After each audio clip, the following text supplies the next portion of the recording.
Hi అండి, welcome back to my channel Padmaja's kitchen. అందరికీ రాఖీ పౌర్ణమి శుభాకాంక్షలు. ఈరోజు రాఖీ స్పెషల్ బాదం బర్ఫీ ఎలా చేయాలో చూద్దాం రండి. కేవలం 3 ఇంగ్రీడియంట్స్తో ఈజీగా చేసుకోవచ్చండి. కొత్తగా ఛానల్ చూసేవాళ్ళు సబ్స్క్రైబ్ చేసుకుని ఫుల్ వీడియో స్కిప్ చేయకుండా చూడండి. ఈ బాదం బర్ఫీని బయట కొనాలంటే చాలా ఎక్స్పెన్సివ్ కదండి.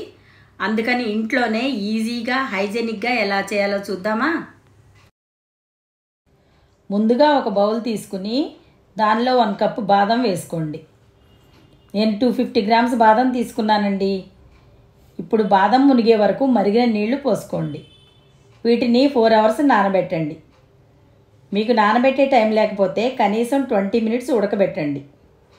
ఇలా నానబెట్టడం వల్ల బాదం పైన పీల్ ఈజీగా ఊడిపోతుంది.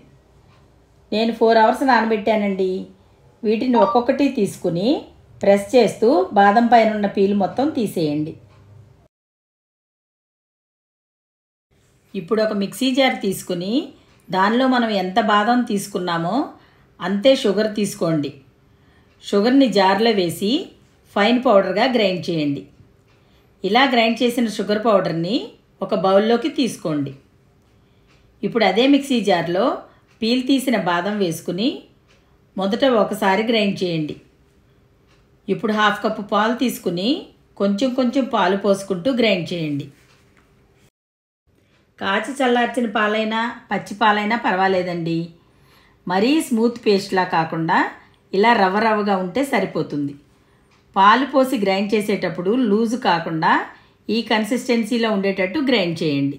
ఇప్పుడు స్టవ్ వెలిగించి ప్యాన్ పెట్టుకుని దానిలో 2 స్పూన్స్ నెయ్యి వేసుకుని నెయ్యి కరిగిన తర్వాత ముందుగా గ్రైండ్ చేసి పెట్టుకున్న షుగర్ పౌడర్ వేసి కలపండి. పాకం పట్టే పని లేకుండా ఇలా షుగర్ పౌడర్ వేసుకుంటే ఈజీగా మిక్స్ అవుతుంది. 1 కప్పు బాదంకి 1 కప్పు షుగర్ తీసుకున్నాం కాబట్టి స్వీట్ వెగడ కొట్టకుండా కరెక్ట్గా సరిపోతుంది. ఇప్పుడు దీనిలో గ్రైండ్ చేసి పెట్టుకున్న బాదం పేస్ట్ వేసి షుగర్లో బాగా కలిసేటట్టు కలపండి.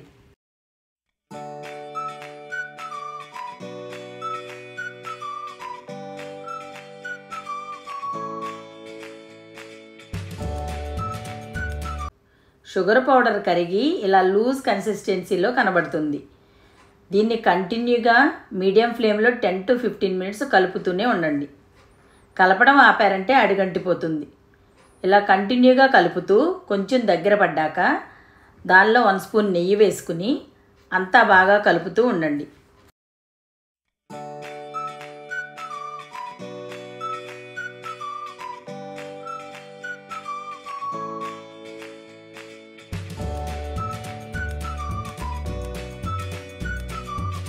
ఇలా పూర్తిగా కలిపిన తర్వాత మనకు బర్ఫీ రెడీ అయిందో లేదో తెలుసుకోవాలంటే కొంచెం పిండిని చేతిలోకి తీసుకుని రౌండ్గా బాల్ లాగా చుట్టండి. ఇలా రౌండ్గా వచ్చిందంటే బర్ఫీ రెడీ అయినట్టేనండి.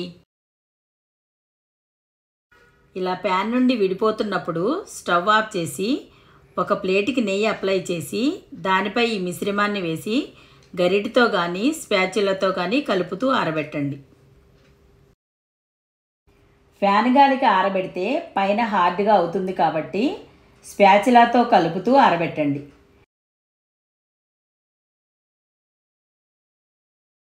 గోరువెచ్చగా ఉన్నప్పుడు ఒక బటర్ పేపర్ మీదకి ట్రాన్స్ఫర్ చేసుకుని ఫ్లాట్గా సెట్ చేయండి. ఇలా సెట్ చేసిన తర్వాత చపాతీ కర్రకు నెయ్యితో గ్రీస్ చేసి దానిపై వేరొక బటర్ పేపర్ వేసి ఈ విధంగా రోల్ చేయండి. మీ దగ్గర బటర్ పేపర్ లేకపోతే ఒక ప్లేట్ బోర్లించి దానిపై కూడా సెట్ చేసుకోవచ్చండి. దీనిని మరీ పలచగా కాకుండా 1/2 ఇంచ్ మందం ఉండేటట్టుగా రోల్ చేసుకుని ఈక్వల్గా ఉండేటట్టు 4 సైడ్స్ కట్ చేసుకోండి. ఈ విధంగా రెడీ చేసుకున్న తర్వాత చాకుతో కానీ పిజ్జా కట్టర్తో కానీ పీసెస్గా కట్ చేసుకోండి. నేను డైమండ్ షేప్లో కట్ చేస్తున్నానండి.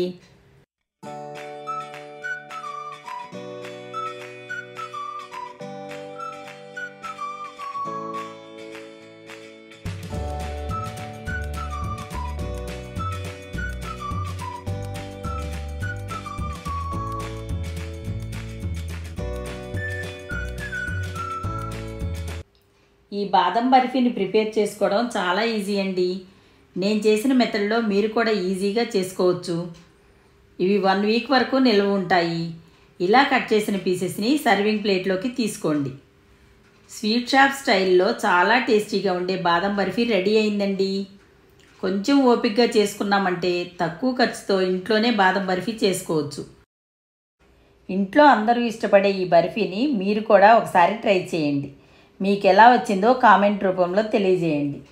మా వీడియో మీకు నచ్చినట్లయితే లైక్ చేయండి, షేర్ చేయండి, సబ్స్క్రైబ్ చేయండి. అలాగే మేము పెట్టే ప్రతి రెసిపీ మీకు నోటిఫికేషన్గా రావాలంటే పక్కనున్న బెల్ ఐకాన్ని క్లిక్ చేసి ఆల్ అనే ఆప్షన్ సెలెక్ట్ చేసుకోండి.